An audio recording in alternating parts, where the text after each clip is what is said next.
Hola, mi nombre es Ariana Alejandra y yo les voy a hablar acerca de un tema de suma importancia en la fisiología vegetal. Entre los contenidos tenemos las relaciones hídricas y nutrición mineral, organización general de transporte a través de membranas de las plantas. 2. Las relaciones hídricas de las plantas, concepto del potencial hídrico, continuo del suelo, planta y atmósfera, la absorción, el transporte, la pérdida de agua y el aparato estomático. Por tercer lugar y último, la nutrición mineral, elementos esenciales, la absorción, el transporte, la distribución de los nutrientes, el transporte en el floema, carga y descarga, floemática y mecanismo de transporte.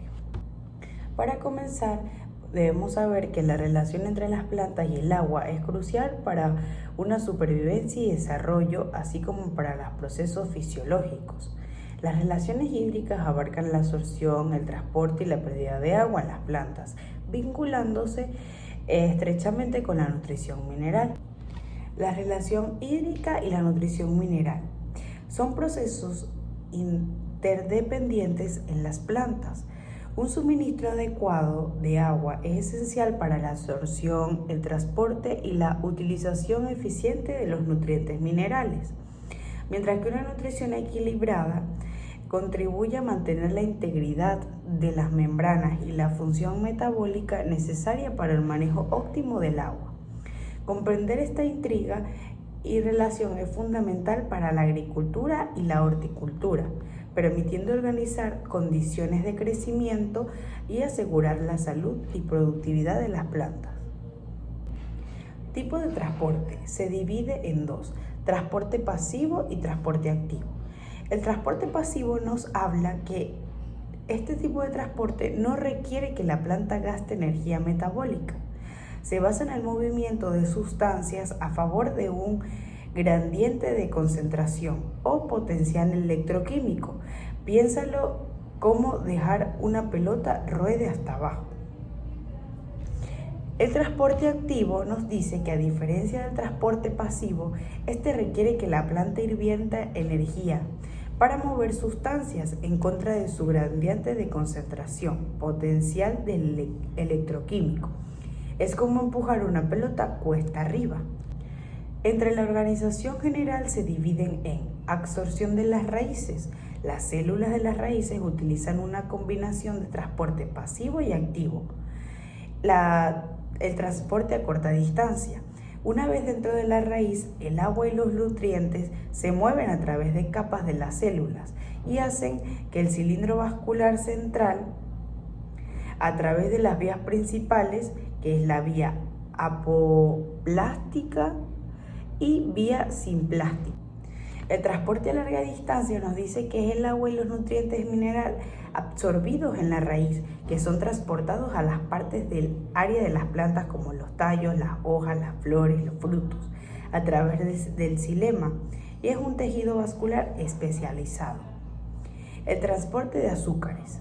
Los azúcares producidos durante la fotosíntesis en las hojas se transportan a través del floema, otro tejido vascular. El control y regulación.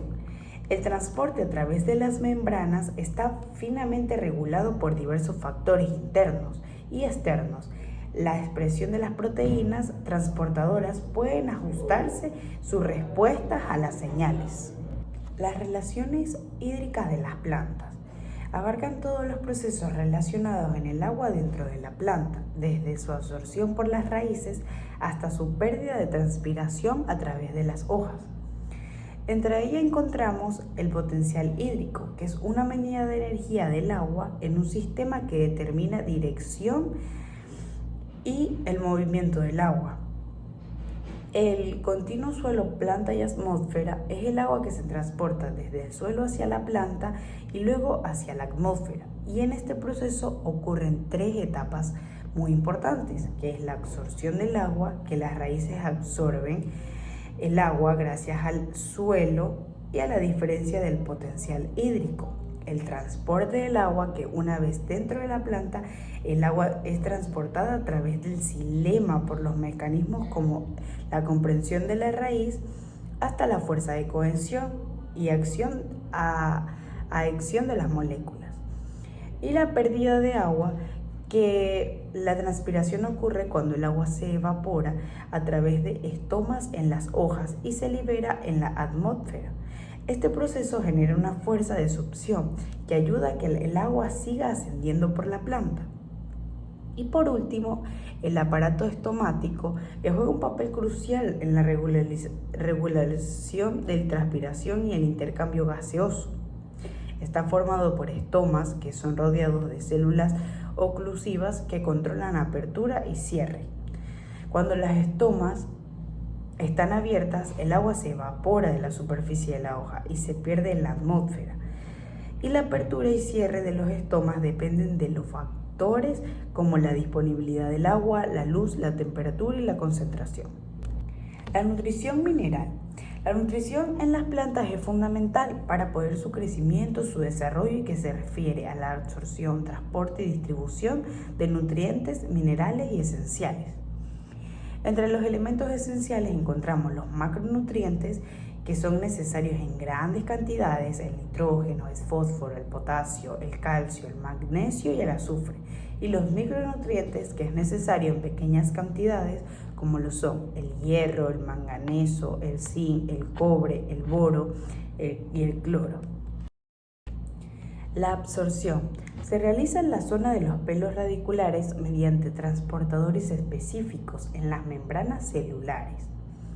El transporte. Una vez en la planta, los nutrientes pueden desplazarse por el xilema, moviéndose junto con el flujo del agua generando por la transpiración.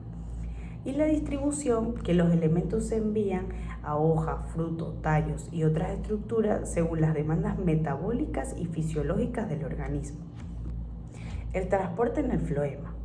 El floema transporta azúcar, aminoácidos y algunos nutrientes desde las hojas hacia otras partes de la planta. El proceso conocido como la translocación floemática. Este sistema se mueve según la hipótesis de flujo de presión. En primer lugar, en las fuentes, que son las hojas, los azúcares producidos en la fotosíntesis son cargados por el floema. Número 2. En los suministros, las raíces, los frutos, las semillas, los azúcares son descargados para su uso y almacenamiento. Acá podemos conseguir la carga floemática, que incluye a la introducción de azúcares en el floema desde las hojas mediante un transporte activo. Y la descarga floemática ocurre en los tejidos que requieren azúcares y nutrientes, que puede ser un proceso pasivo o activo, dependiendo de la presión osmótica y las necesidades del tejido de destino. El mecanismo de transporte. El transporte en el floema ocurre cuando el módulo de flujo de presión, la acumulación de azúcares en el floema de las hojas, genera una presión osmótica, atrayendo agua desde el xilema. Esto genera una gradiente presión que impulsa el movimiento de los grandes compuestos hacia los sumideros. Al llegar a los sumideros, los azúcares se descargan, reduciendo la presión y facilitando la circulación continua. Y por último, la comprensión de las relaciones hídricas y nutrición mineral en las plantas es crucial para su fisiología. El potencial hídrico influye en el movimiento del agua entre el suelo, la planta y la atmósfera, facilitando la absorción por las raíces, el transporte a través del xilema y la transpiración. Los nutrientes esenciales como nitrógeno, fósforo, potasio son absorbidos por las raíces y transportados en floema, siendo su absorción dependiente del agua. Un equilibrio hídrico adecuado es fundamental para la eficiencia en la absorción y distribución de nutrientes, lo que es clave para el crecimiento y la supervivencia de las plantas. Muchas gracias, espero les haya gustado esta presentación.